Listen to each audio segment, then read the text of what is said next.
తల్లిదండ్రులు ఏం చేస్తారు? విలవిలలు ఆడుతూ ఉంటారు. చందు చెప్పినటువంటి సాక్ష్యం దేవుడికి మహిమ కలుగుగాక. ఆమె దేవుడు ఆ బిడ్డకి ఇంకా మంచి ఆరోగ్యాన్ని, ఆనందాన్ని, సంతోషాన్ని, సమాధానాన్ని ఇవ్వాలని ప్రభు పెట్ట మీరందరూ కూడా మీ వ్యక్తిగతంలో ప్రార్థన చెప్పండి. దేవుడు ఆ బిడ్డ దీవించుగాక. ఆమె 2 మాటలు చెప్తాను నేను. చందు ఏడుస్తుంటే బద్రి అని అంటాను. బద్రి ఏడుస్తుంటే మీ అందరికీ కుటుంబాలలో దానికి ఉన్నటువంటి రక్త సంబంధం నిమిత్తం మీకు ఏడుస్తుంటే ఎంతమందికి ఏడుపు వచ్చింది? చేతులు ఎత్తండి. నిజంగా చదువుతారు, సీరియస్. ఎంతమందికి ఏడుపు వచ్చింది? వాళ్ళు చెబుతుంటే చూడు, మీకు మీ పిల్లలని మీ పిల్లలని వాళ్ళు ఏడుతుంటే మీకే అంత సేపు కళ్ళని నీళ్ళు వస్తే 12 సంవత్సరాల నుంచి నేను పోరాడుతుంటే నేను ఎన్నిసార్లు ఏడితే మరి నన్ను పంపించిన ఆయనకి ఎంత ఏడుస్తుంటాడు మీ పక్షంగా? ఎంత ఏడుస్తుంటాడు మీకోసం? మీరు ఇంకా నా మీద తిరుగుబాటు చేస్తూనే ఉంటారు. నన్ను పంపించిన ఆయన మీ దగ్గరికి ఎంత ఏడుచుంటాడో నేను ఏడ్చినటువంటి ఏడుపును చూసి కదా, అవునా కదా?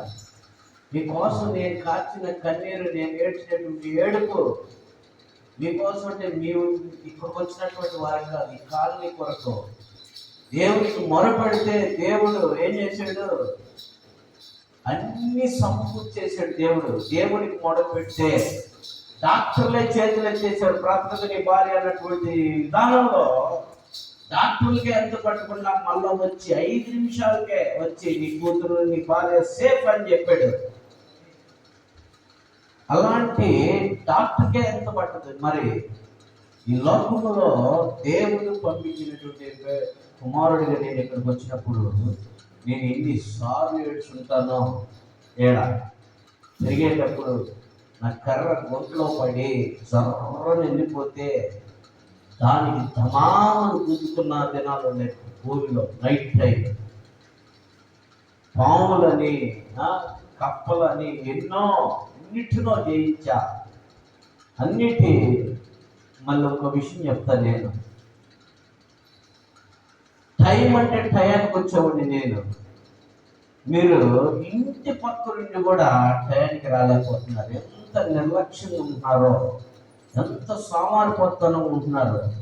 నేను ఎక్కడి నుంచో 3 కిలోమీటర్ల నుంచి టైం టు టైం ముందుగానే వచ్చుంటే మీరు ఎంత నిర్లక్ష్యంగా ఉంటున్నారో ఈ మాట నేను ఖచ్చితంగా మీకు చెప్పాలా.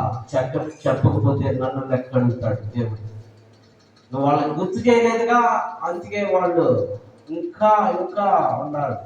నువ్వు గుర్తు చేయాలి వాళ్ళకి అని తెలియదు. ఎంత నిర్లక్ష్యం! నీ నిర్లక్ష్యమే నిన్నేం చేసింది? నీ నిర్లక్ష్యం నిన్నేం చేసింది? కూలగొట్టేసింది. చిన్న ఎగ్జాంపుల్ ఒకటి చెప్తా. అన్నం తిన్నామని కళ్ళలో అన్నం పెట్టుకొని తర్వాత తిన్నామని పక్కన పడేసి కొనుక్కో నిర్లక్ష్యంగా. ఏమైతాను? ఈగలు ఉంటాయి, చీమలు పడతాయి, ఇంట్లో తిరిగే పిల్లులు వచ్చి మూతి పెడితే, బయట తిరిగే కుక్కలు వచ్చి తినటం కూడా జరుగుతాయి. తినబోయే టైంకి నువ్వు లేచితే ఏమి కడుపు కూడా ఎలా ప్రిఫరెన్స్ ఇవ్వాలి. మొదట నా నీతిని, నా రాజ్యాన్ని వెతకమన్నాడు. అప్పుడు అవన్నీ కూడా మీరు ఏదైతే దేనికోసం బద్రి భార్య విషయంలో దేవుడు ఏం చేశాడు? మరి డాక్టర్లకి ఎంత పట్టలేదు.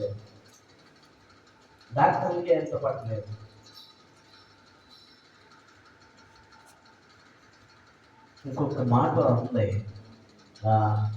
ఈ పాపం విని చూసిన తర్వాత దేవుడు నాకు గుర్తు చేశాడు ఆ మాట. నేను సంఘంలో చెప్తే బాగుంటుందో లేదు తెలియదు, కానీ పర్సనల్గా చెప్పాలని అప్పుడే మనసులో అనుకున్నాను. చెప్పమంటే ఓపెన్గా చెప్పేస్తా. చెప్పమంటారా?